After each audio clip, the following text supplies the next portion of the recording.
Hey guys, இன்னைக்கு இந்த வீடியோவில் 2025ல் ஹை டிமாண்டாக இருக்க போகிற இன்ஜினியரிங் ஃபீல்ட்ஸ் அல்லது ஸ்பெஷாலிட்டிஸ் என்னென்னு பார்க்க போகிறோம். ஸோ வாங்க நம்ம வீடியோக்குள்ள போகலாம். ஸோ ஃபர்ஸ்ட் இடத்துல இருக்கிறது வந்து automation robotics engineering. So mostly எல்லாருக்கும் தெரிஞ்சுக்கும் ஆட்டோமேஷன் எவ்வளோக்கெவ்வளோ வளர்ந்துட்டு வந்துக்கிட்டு இருக்கிறது. ஸோ ஹியூமன் பவரை கம்ப்ளீட்டாக மினிமைஸ் பண்ணிக்கிட்டு இருக்க ஒரு ஃபீல்ட். ஸோ செகண்டாக வந்து அக்ரிகல்ச்சர் இன்ஜினியரிங். ஸோ இதுவுமே எல்லாருக்குமே தெரிஞ்சிருக்கும். ஸோ இப்போயே அக்ரிகல்ச்சர்ஸ் கொஞ்சம் டவுன் ஆக ஆரம்பிச்சிருச்சு. ஸோ இன்ஜினியரிங் ஃபீல்ட் அதில் இம்ப்ளிமெண்ட் பண்ணி நிறையா க்ரோத் கொண்டாடுறதுக்கு ஃப்யூச்சரில் நிறைய ஆப்பர்ச்சுனிட்டிஸ் இருக்குது. தேர்டாக வந்து இதுவும் மோஸ்ட்லி எல்லாருக்கும் தெரிஞ்சிருக்கும் எனர்ஜி ஃபீல்ட்.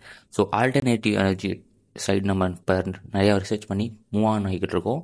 ஸோ தேர்டாக ஆல்டர்னேட்டிவ் எனர்ஜி இன்ஜினியரிங், ஃபோர்த்தாக பயோமெடிக்கல் இன்ஜினியரிங், அண்ட் ஃபிஃப்த்தாக சிவில் இன்ஜினியரிங், சிக்ஸ்த்தாக டேட்டா சயின்ஸ், செவன்த்தாக என்விரான்மெண்டல் இன்ஜினியரிங், எயித்தா மிஷின் லேர்னிங், நைன்த்தா mining engineering, and last and 10th project engineering. So இந்த 10க்குமே கிரேட் ஸ்கோப் இருக்குது. 2025 மட்டும் இல்லை, 2025 தாண்டியும் ஒரு சில இயர்ஸில் ஹை டிமாண்ட் இருக்க போகிற ஒரு சில இன்ஜினியரிங் ஃபீல்ட்ஸில் இந்த டாப் 10மே இருக்கும்.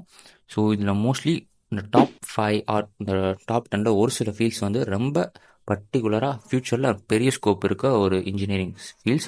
ஸோ இன்கேஸ் ஆஃப் நீங்கள் கரண்ட்டாக ஒரு இன்ஜினியரிங் ஃபீல்டுக்குள்ளே வர்றதா இருந்தாலும் சரி, இல்லை படிச்சுக்கிட்டு இருக்கவங்களா இருந்தாலும் சரி, ஸோ இந்த பர்டிகுலர் ஃபீல்டுக்குள்ளே போகிற மாதிரி நீங்கள் ட்ரை பண்ணிங்கன்னா உங்களோட ஃப்யூச்சர் ஸ்கோப் ரொம்ப ஹெல்ப்ஃபுல்லாக அண்ட் பெட்டராகவும் இருக்கும்.